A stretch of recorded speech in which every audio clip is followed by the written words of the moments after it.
Hey, Coach, can you hear me inside pretty good? Yep. Okay, perfect. So we're here at our pregame tailgate for this game tonight. Everybody wants to know what's the plan for Cameron Brink tonight in today's game.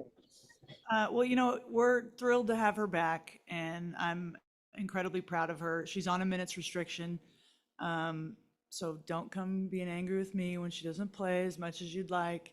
But I told her that she needs to enjoy the moment. It's 12 months ago she was doing leg extensions with no weights on them, and it's a hard injury to come back for mentally, physically. And she's done it with a smile on her face. And of course, there's hard moments, and I've seen a lot of those, and I'm just so happy for her and proud of her. So the expectation for her is to get out there and enjoy the moment. Let the game come to her a little bit. She doesn't have to score 20. Be great if she did. But I want her to just be in the moment, be present, and grateful that she's back out there, and we'll work her back in as she gets, kind of, as I always use the terms, her sea legs back. And we're excited to have her, and she's excited, and I know there's some anxiousness and some nerves from her, and how could there not be?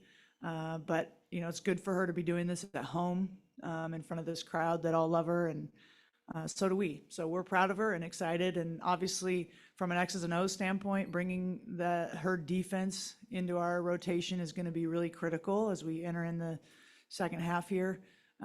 So I don't want pressure on her. I want her to just get out there and get the experience back and get into the flow, and the game will come to her. Coach, when it comes to Brink, Will be how special is it for her to be able to come back with how well the rest of the front court is playing with the play of De'Erica and Azrae Stevens? Yeah, those two are unbelievable right now, just so consistent. And so what a blessing for me as a coach to have Cameron Brink to bring in those situations. So again, we've got to kind of ease her in, and like I said, she's on minutes restriction. But yeah, we're it's a great time to add just a great player to our roster. Coach, when it comes to Brink, from the tape you saw from her last year, and then the time you've had with her one-on-one, what's your biggest takeaway about her game? Well, I also coached against her for 4 years, so thank the lucky stars I get to coach her now and not against her. I think she just has, she's incredibly athletic, bouncy, can run, and that's the kind of style we want to play. We want to, she can play with pace. She's very skilled for her length. She can shoot, and she's going to be able to do all that stuff with how we play. And then, obviously just the defense and her timing and it's not necessarily how many blocks she gets. She's going to alter shots too. I mean, it happened in shoot around today against our practice guys going over Vegas's stuff. She comes over and she didn't touch it, but the shot was way off because she was there. So it's not just blocks, and she's great at those too, but it's also just altering shots if she's coming. So, I think when you have a rim protector like that, you're able to be more aggressive on the ball because she's back there, and I think that's going to be a really big impact for us. Hi, Coach. Another Cam question, if you don't mind. No. I know coming in, November when you got hired, she was already starting amid her rehab process. What stuck out to you about how she was able to just attack things physically, mentally, and such a long process to get back on the floor? Like, what did you see from her that really sticks out? Just her commitment to it. I know we all know Cam has got so many things where she could. She's marketable in so many areas, right? But the main thing is basketball. That's her passion. That's her love, and that's where she really dug in. And ACLs are tough. I have had several players that have come back from them, and it's a mind game, right? Because the progress is so slow, and from week to week you might not be feeling like you're getting improvement, and so you've got to be mentally tough. And I think that's gonna, you never want any player to get injured, but sometimes, in the long run, the mental side of it can help you be tougher, have perspective, be grateful, have realize how much you love something and how much when you don't have it.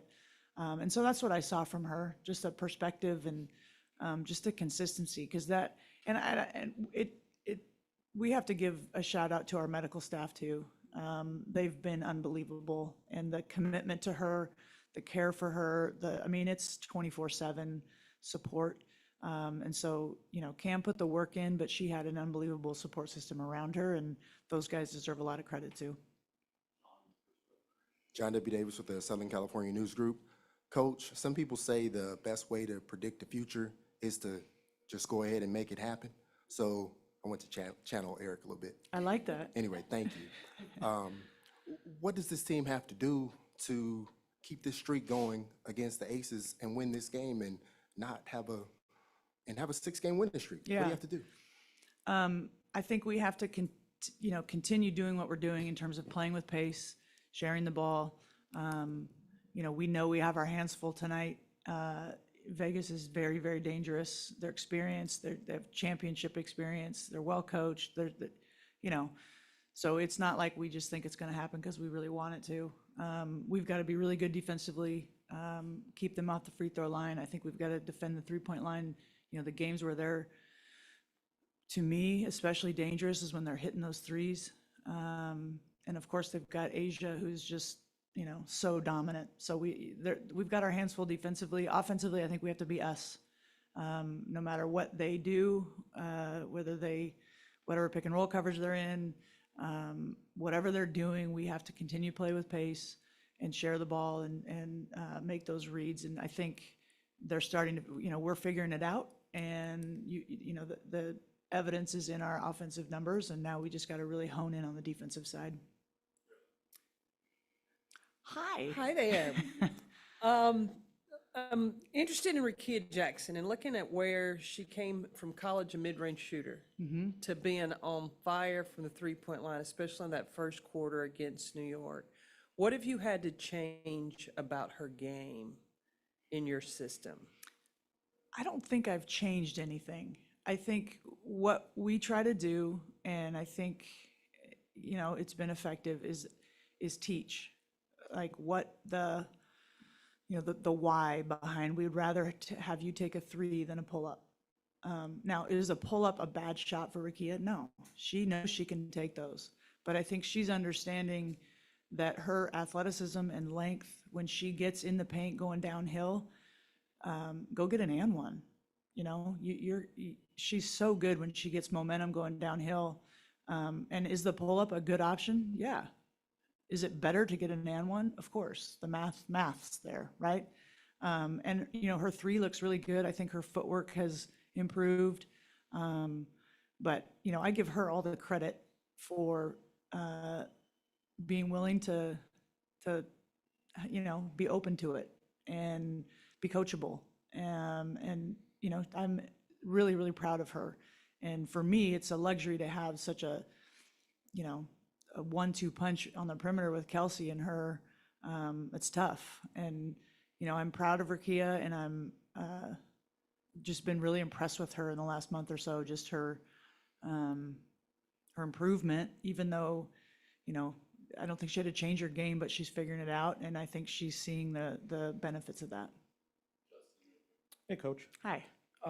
Yesterday, De'Eric had mentioned that there was a team meeting that had took place on a recent road trip, and players were able to kind of have open and honest conversations with one another. She called it a come to Jesus moment, was her quote on it. When you have a team of players that is willing to be that open and honest with each other and kind of, cut through everything. Yeah. What does that tell you about the group of people that you have in your locker room, and kind of what have you seen since that team meeting? Yeah, well, I was not in the meeting. That's probably a good thing. But I think I'm a big believer in player ownership. They'll come to me in timeouts, and I want them talking. I want them to have ownership in what we're running, how we're doing things. It doesn't threaten me at all. If I call something, they're like, hey, I think we should do this because we're seeing this, great. So I think the type of players that we have, they care about winning. And I'm very fortunate, and I give, Reagan Peebley, our GM, a lot of credit for the type of players we have. It's not just talent. Everybody in this league's talented, but it's getting the right type of talent that can fit into, not being entitled, being about the organization. They're all competitors. They all want to perform, and they should, right? That's normal, and we encourage that. But they're also about the team first. And so, a team-only meeting is them taking ownership and not going off in their own little silos and whatever. And that's culture. And again, I think Reagan and the org has done a good job of putting the right type of players in this program. Jackie Ray TV and Women's Hoops Network. Kind of to piggyback off of that, we talked about you wanting to peak in August. And in order to do that, you wanted all the pieces in play. Obviously, with Cam coming back, there's a ramp up. But now that all the pieces are in play, how does that shift the narrative for you at all? I don't know if it shifts the narrative. I think we just got to keep our foot on the gas and keep improving. I don't think it's coincidence that I think we're 7-3 since Ray Burrell came back. We're 6-2 since we signed Julie Van Loo. I don't think that's coincidence, right? So that's legitimate depth that brings a pop off the bench. I think we were missing that. Now we're going to have Cam. So I think we're getting to see the roster that we were envisioning a few months ago. And my job is to just keep us focused, on the process and continue to improve. We still have a lot of things we can get better at. And this league is so good. And I have so much respect for all the teams and players and coaches. So what we can't do is start looking up and thinking about, 2 weeks from now or whatever. We got to be present, focused on tonight. And then tomorrow we'll wake up and think about Seattle. But until then, it's all Vegas and just keep our foot on the gas with improving and the process. Thanks, Coach. All right, we'll see you afterwards.